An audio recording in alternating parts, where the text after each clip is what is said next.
Welcome back to Peterson Auto. Today we're working on the Jeep Cherokee again. I think this is an '01, right, Joe? Huh? What year? 2001. '01 Jeep Cherokee. So similar to a bunch of other Jeep models, and today we're doing U-joints on the axle shafts. So these things have a lot of play. We already have it jacked up and have the wheel off to just cut to the chase, but if you listen. So yeah, you can see that's about as shot as it gets. So you should know how to do this as far as the basics go. So I'm just gonna give you a rundown. Take off the caliper, take off the caliper bracket, remove the rotor, and then you're gonna remove this cotter pin, and then remove the locking nut here, the castle nut portion of it, and then take the actual axle nut off, and then we'll have to take the hub out. And after we take the hub out, we can slide the axle out, replace the U-joints, and slide it back in. So I'm going to get the basics done where we remove the caliper. We go ahead and get this out, and I'll get to the, we'll come back on the axle nut, because most of that's fairly basic. I've covered it before. Alright, YouTube. We now have the rotor off. On the front side, we have the locking castle nut and cotter pin out. You see the hole where the cotter pin goes in. We're gonna break this loose after I get all the wheel bearing bolts loose. And that's because it's a little easier to get the wheel bearing bolts loose when you have everything in place. So, coming to the back side, and there's a bolt here, and one on the lower position on the other side on the front of the spindle. They are all 1/2 inch 12 point. These things are usually really tight and need quite a large breaker board to get loose. However, I did do with a 3/8 Harbor Freight extendable ratchet and a pipe, and you know, that seems to have held up. So you can also see much more clearly now the play in that U-joint, or we'll call it slop factor of that U-joint, and how bad it is. So we're going to go ahead and get that replaced once we get the rest of this apart. Bear with me, it's a little humid and really hot out today for this time of year, so I'm going to be thinking for a few seconds before I go any further on some stuff. But yeah, we're going to get that other front bolt out, and we're going to break this large nut here off. This you'll do with a very, very big breaker bar and a pipe typically. 1/2 inch drive stuff. I actually have some 3/4 inch drive sockets I use for this exact type of thing, so we'll probably break that out today. But yeah, just remember that that is going to be one of those hard to get to or hard to get off objects. So I'm loosening all the back bolts first that hold the wheel bearing on. As you can see, there's one right there sticking out still. After we loosen all those and get them loose, we know they're going to spin in and out. We'll break this loose and we'll come back and we'll take the wheel bearing off after removing those 3 bolts on the back. Okay, YouTube, we got the nut loosed. We used a big old 3/4 inch drive breaker bar designed for use with pipes, and it's about 3.5 foot piece of pipe. And I just pretty much you know, cradled the pipe and leg pressed, and it broke. So you gotta put a lot of effort behind these. You can see how I have the bar here holding the studs. Give you a quick demo on that, hopefully. There you go. So you can see how when I turn it, the bar holds the axle in place. That's the best way to do this that I found. You may mess up a stud or two, but if you have it placed in there well and it doesn't slide, I've yet to have an issue with it. So we're going to get this nut the rest of the way off, and then we're going to pull the hub off and pull out an axle shaft. Alright, YouTube, after we got the wheel bearing out, we popped the dust shield off of it, and the axle just slid out. So, to get the wheel bearing off, usually you have to beat them a little bit I used a hammer. You can use a pry bar. You can coat them in WD-40, whatever you want. But either way, yeah, you usually have to go ahead and beat them or pry them a little bit to get them off. One trick I use a lot is to go ahead and hit them a couple times, put a screwdriver between the dust shield and the wheel bearing, and then wedge it and pry it. Or the proper tool would be a chisel or a wedge of some sort, but not a screwdriver. But you know, like I said, I have my cheapo prying screwdrivers that I use all the time, so I just use one of them because they're cheaper than any kind of fancy chisels and whatnot. So either way, now we're gonna get this U-joint here taken out and get the new one put in. All right, YouTube, here's how to get the U-joint out and the new one back in. There are little circlip retainers in here, little like E-clips. They were so rusty and hard to see, I didn't bother showing you. I'll show you when I get it taken apart. But you take those out, and then you're going to find a socket that's bigger than your cup. That way the cup can go into the socket. So this socket here is the same size as the cup, as you can pretty well see there. So that socket goes into that socket with a little bit of play. So now you take your U-joint, line the cup up over the hole, and you'll feel it. Put your other one on top and hammer away. And that'll drive the U-joint out. It's going to be really hard to do this while holding the camera. So I'm going to go ahead and put this down and get this done, and we'll come back. All right, YouTube, we have one cap off, as you can see. So we're going to do the same thing to get the other cap off. Now this cap here is... Actually, I could probably take that Zerk fitting out and get that cap off, which we may just try that right there. So, but if you can't get that cap off, what you can do is you can flip it over, put this back on the bottom, line everything up obviously, and then hammer, hammer, hammer, and it'll drive that cap through. So then you pull the U-joint right out. All right, YouTube. Now we have the outer yoke off. You can see this little clip right here. There's only about 3/4 around. Once you take it off, looks something like that. This one's all damaged and bent up. U-joints usually come with new clips, so don't worry about damaging them too much. But it's supposed to be flat. You can see it's about 3/4, maybe halfway around, just enough to hold it in place and keep it from moving. So what I do is I take the chisel from the underside here, and I hit it out, hit it out, hit it out until there's a gap. We're gonna put the chisel in from this side. So again, it's gonna be hard to videotape that, but I think I have a helper here who might be able to help me out. Okay, YouTube, now I do have a helper holding the camera. You can see how it just popped out.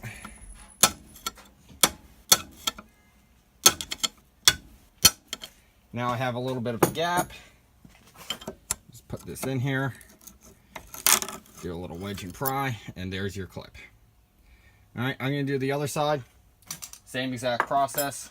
And you do that before you take your first two caps off here and on the other side there, just to make sure everything's good to go there. So, alright, YouTube, we're back with the new U-joint to keep your caps from sliding off. As you can see, you can wrap some electrical tape around them when you're putting them on. For any you're not working on, or just take them the whole way off. I usually take them the whole way off. See all the little roller bearings in there and all the grease. There's your grease. Now this one does not have a grease fitting. I have noticed that the high quality ones with grease fittings usually tend to have issues, so I run the ones without grease fittings, and I rarely have issues with those. So also with the grease fitting, you got to realize a lot of them have it like right here or right here. You got to orient that properly so you're going to be able to access it once everything's assembled. So, you know, mock things up and mark it and decide what goes where. Or just duplicate the old one. Hopefully the old one was right. But as you can see here, there's seals, there's little retainer clips, which the old U-joint did not have. So now we're going to go ahead and set it up to press the new U-joint into the shaft with the vise. You can also do this with a hammer and sockets like I've shown. Be very careful, make sure everything's 100% straight, but the vise works a lot better.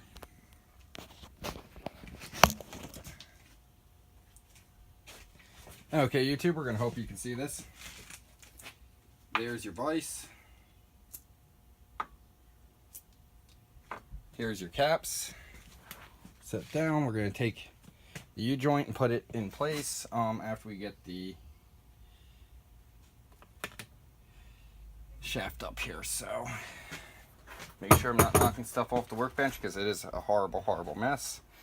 First thing you're going to do is line up one of your caps, get it part way in, and you're going to start to tighten the vise down just a tad until you're just about touching. Take your U-joint, move it into place, which I'm going to probably have to do this down here outside the vise. In this case, I actually have to put the U-joint cross shaft in place first. There we go, and then put the caps in. So now you can see the cross shaft is in. We're going to let it wiggle down to one side. Put the cap in place.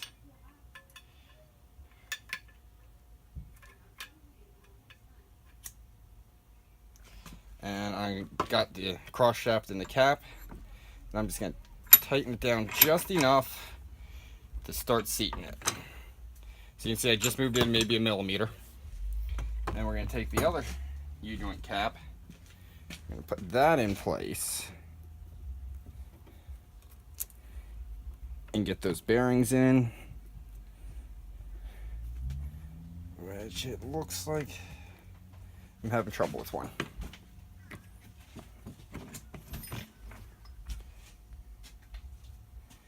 No, I'm not. Okay, so that is just about as far as it's going.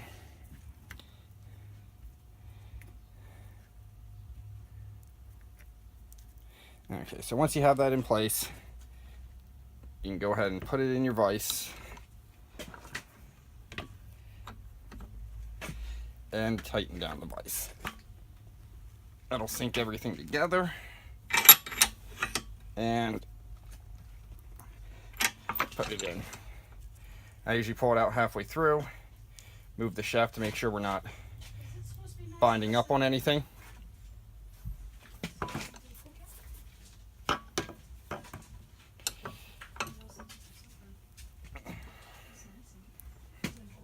And go at it again. Should not have a whole lot of resistance on this actually.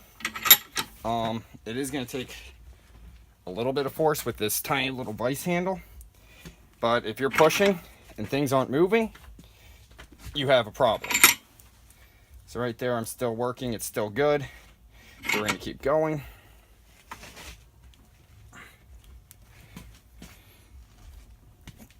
And it's nice to loosen her up and reposition. You're never going to get it perfectly straight.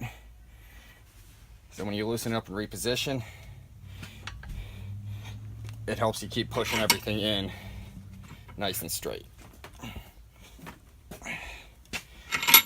Now I need some kind of bar.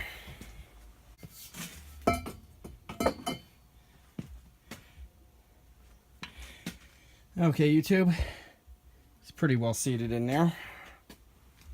See if we can break it loose. There we go. So you can see seated in there pretty well. It's a little off. I'm going to make that adjustment here by putting that socket on and putting a socket here on this side that's bigger in diameter and pushing on this side. After that, then it'll be lined up. It still moves freely. Thank God. It means I did it right. And then we can go ahead and put it back on. Put the other end on and then put it back on the vehicle. So you do have to put your little retainer clips in here, and we'll cover that in a second once I get this lined up. Okay, YouTube, now you can see the little retainer clips are in. There's a shot of the actual clip in new form. Came with the joint, and the joint still moves. So it means we have been successful. I'm going to put the other side in, and then put it back together. Look at that, YouTube. Shiny, brand new hub. So the axle just slides in. Once you get in, you have to lift it up a little bit. And then to get it into the actual differential. So if your axle's not going in far enough, lift it up a bit. After that, the hub slides over top. Use your 3 bolts to pull it in. We broke one off, so turns out AutoZone doesn't keep these in stock. I don't know why. If they were smart, they'd be selling, doing an upsell on every single hub they sell with new bolts, because these bolts always rust, they always corrode, and about half the time they snap off. So, but I didn't plan on doing hubs on this or the bolts, but yeah, so we had to do that. So we're gonna actually snipe out a little part and make a hub install video too, which is gonna be the same exact process, just don't pull the axle shaft. However, if you're in there, you might as well do the U-joints while you're at it. I mean, it's definitely not gonna hurt. There you can see the new U-joint. There is that little slinger here. You want to make sure that doesn't move down too far. If it does, move up too far here. If it does, move it back down to where it needs to be, because you'll have a gap in there if it's not set properly. Too big of a gap's going to be a concern. You know, mainly it's to keep water out if you're off-road, you know, going through some deep mud or a water crossing. It's not really crucial for road driving to be there. As you can see, there's a little bit of gap there anyway, and this one's not perfectly straight. Yeah, little plastic piece is kind of crucial, depends on what you're doing with your Jeep. So we've got the 3 bolts here. We got the 3 bolts here, here, and here in place and tightened. I'm going to put the nut back on. I'm going to put the blower back on and just give it a good heave. There's probably a torque spec for this. I may look it up and do that. A lot of the time with these unit bearings, it's tight as tight. You know, you're just pinching it in there. They're not too critical, but there is a torque spec for it, and you should use the torque spec when you have it available. Sometimes they're really obnoxiously high, so if you have a 150 foot-pound torque wrench, you know, just throw an extra quarter to half a turn on it, make your best judgment, you should be good.